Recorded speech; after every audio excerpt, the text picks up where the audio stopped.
السلام عليكم ورحمة الله تعالى وبركاته. عزيزاتي أعزائي، مرحبا بكم معايا في وصفة جديدة من وصفات مطبخ وأفكار أم لمياء. اليوم جبت لكم كيفية تحضير كسرة محشية بطريقة سهلة وسريعة. تابعوني وشوفوا معايا مراحل التحضير ونبداو على بركة الله. نشوفوا مكونات اللي نحضروها للحشو.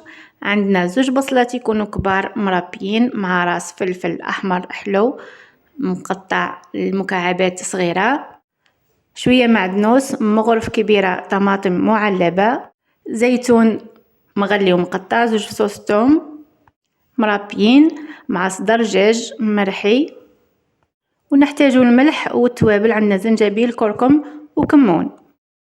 نجيب المقلة تاعي وندير البصلة مع المعدنوس والطماطم المعلبة وفلفل طبعا المقطع مكعبات صغيرة، ندير معاهم 4 مغارف كبار زيت. نخلي الخضرة تاعي تدبال على نار متوسطة ونضيف معاهم نص مغرف ملح مع شوية زنجبيل، شوية كركم وشوية كمون،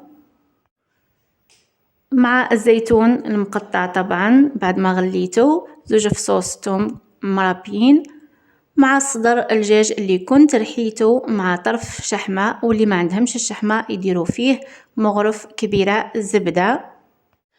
طبعا كما رانا كامل نعرفوا باللي صدر الدجاج راه ناشف وما فيش دهون. نخلط كل المكونات مع بعضهم ونخليهم حتى يتقلاو. كي نشوف الخليط نتاعي بدا يطيب، نزيد عليه مغرف كبيرة زبدة او مارغرين ونطفي عليه، نخليه يبرد بجهة ونروحو نحضرو العجين.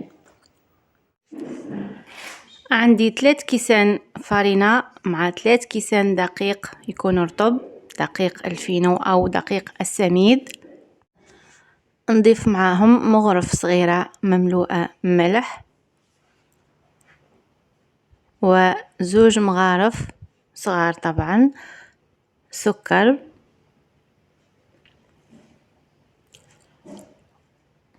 ونزيد مغرف صغيرة مملوءة بخميرة الخبز، ونخلط كل المكونات حتى يندمجوا مع بعضهم. وندير 12 مغرف كبيرة زيت في كاس، يعني بمقدار نصف كاس زيت نباتي. نبسس مليح الخليط نتاعي بهذاك الزيت. بهذه الطريقة راح نتحصلوا على كسرة مقرمشة ولذيذة.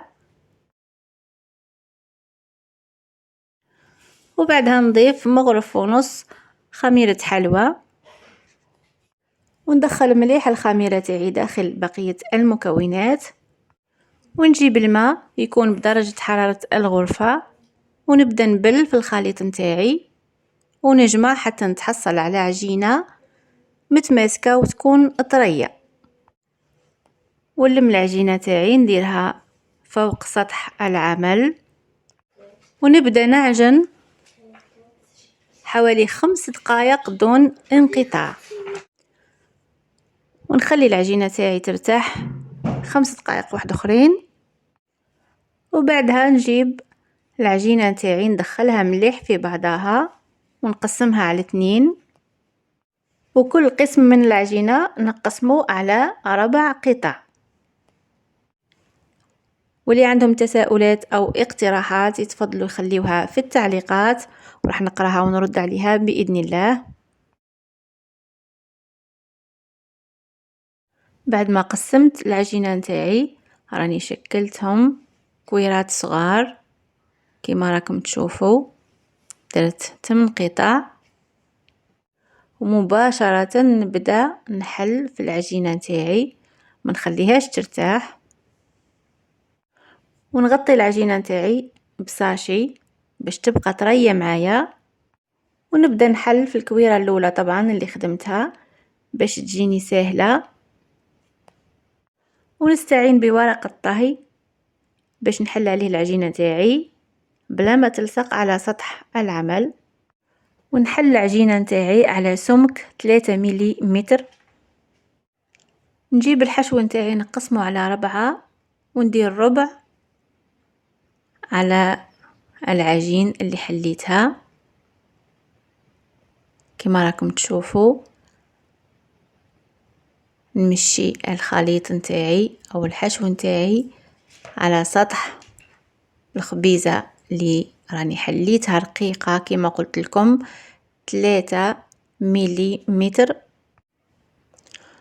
ونجيب فرشاة ندهن بها حواف الخبيزة تاعي بالماء،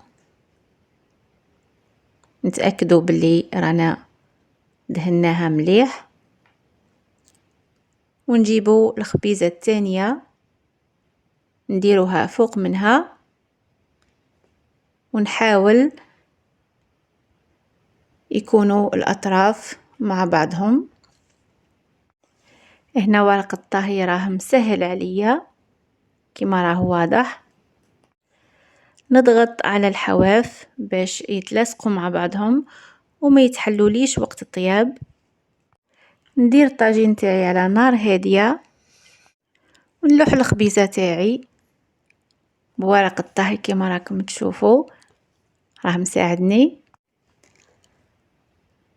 نثقب الخبيزة تاعي بالشوكة باش ما تنتفخش معايا وتخسر.